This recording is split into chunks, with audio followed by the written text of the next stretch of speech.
Jeder, der auf der Bühne steht, hat ja meistens auch eine Botschaft. Und ich habe lang gebraucht, bis ich draufgekommen bin, was eigentlich meine Botschaft ist. Gleich mal vorweg, ich habe keine politische Botschaft. Gell? Also keine Angst, ich werde jetzt nicht über die einzelnen Parteien schimpfen. Ich kann es auch ganz offen sagen. Ich habe auch bei der SPD schon mal einen Auftritt gehabt. Gute Gage gekriegt. Du, da gibt es nichts zum Schimpfen. Gell? Bei der CSU habe ich auch schon einen Auftritt gehabt. Gell? Habe ich auch schon mal gespielt. Auch eine gute Gage gehabt. Gell? CSU halt. Die haben schwarz gezahlt. Und ich habe tatsächlich auch schon mal eine Auftrittsanfrage von den Grünen bekommen. Die ist aber leider nicht zustande gekommen, weil die wollten nämlich, dass ich von meinem Heimatort Dingolfing zum damaligen Auftrittsort nach Freising nicht mit dem Auto komme, sondern mit dem Schubkarren. Also bitte, Entschuldigung, also 70 Kilometer von Dingolfing nach Freising mit dem Schubkarren auf der A92, also bitte, das war mir dann, ich hab dann noch 50 Kilometer umgedreht.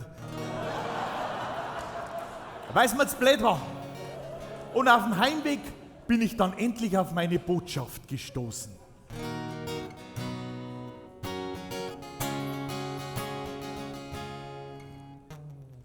Hast du was geschafft, in deinem Leben was erreicht? Oder kommst du vor wie ein Lasbuch? Hast ehrlich geteilt mit den Menschen in deinem Umfeld? Oder warst du ein Buffet, ein Ruch? Wenn vom Leberkäse am Buffet gerade noch 2 Stickerl da waren, bist mit der Tupperschüssel ganz schnell noch hitzischt. Hast den mittelscharfen Senf pur vom Glaslaufer geschleckt und das grad, dass keiner mehr was erwischt. Haben deine Eltern zu dir gesagt, du musst Fußball spielen lernen, das gehört bei einem Bub halt dazu. Dann hab ich's halt gemacht, ohne Freude, hinterm Tor bin ich gesessen, hab's groß ausgerupft wie eine Kuh. Drum tu nur, was dir gefällt, was den Spaß hast, Talent noch dazu. Mach nix, das, was dir recht blockt. Hör auf deine innere Stimme, weil die liegt dir nicht an. Und zu mir hat sie mir Folgendes gesagt: Bring Leid zum Lachen, dass sie mal abschalten können an einem Abend für 2,5 Stunden. Schau, dass das rausholst vom Alltag, vom Stress noch dazu. Und schon läuft das Gefühl wieder rund, weil Lachen ist gesund. Manchmal muss man viel mit anderen Augen sehen, weil rundherum passiert halt so viel Mist. Doch übt keine Kritik an wen anderen, die steht da nicht zu. Wer weiß, ob's selber richtig dran bist.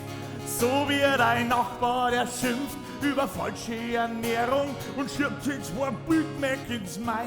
Er schimpft auf Ikea, weil er sagt, da ist alles aber zu eng, weil er passt halt bei dem Drehkreuz nimmer rein. Es hat jeder ganz allein für sich selber in der Hand, wie er sich gibt, was er tut und sei Schau. Auch mir Komiker kennen Grantler, sei lästige Hund. Wer's mir nicht glaubt, der fragt einfach meine Frau. Ja, weil in dem Job kann's passieren, dass du vor 20 Leute spielst, weil die da und dort halt keiner kennt.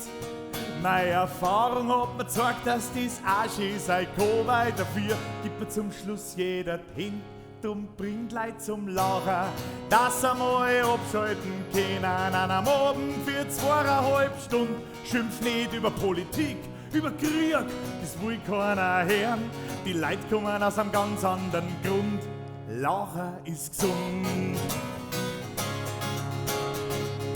Ja, bringt Leid zum Lachen, dass sie mal abschalten können an einem Abend für 2,5 Stunden. Schau, dass das rausholst vom Alltag, vom Stress noch dazu.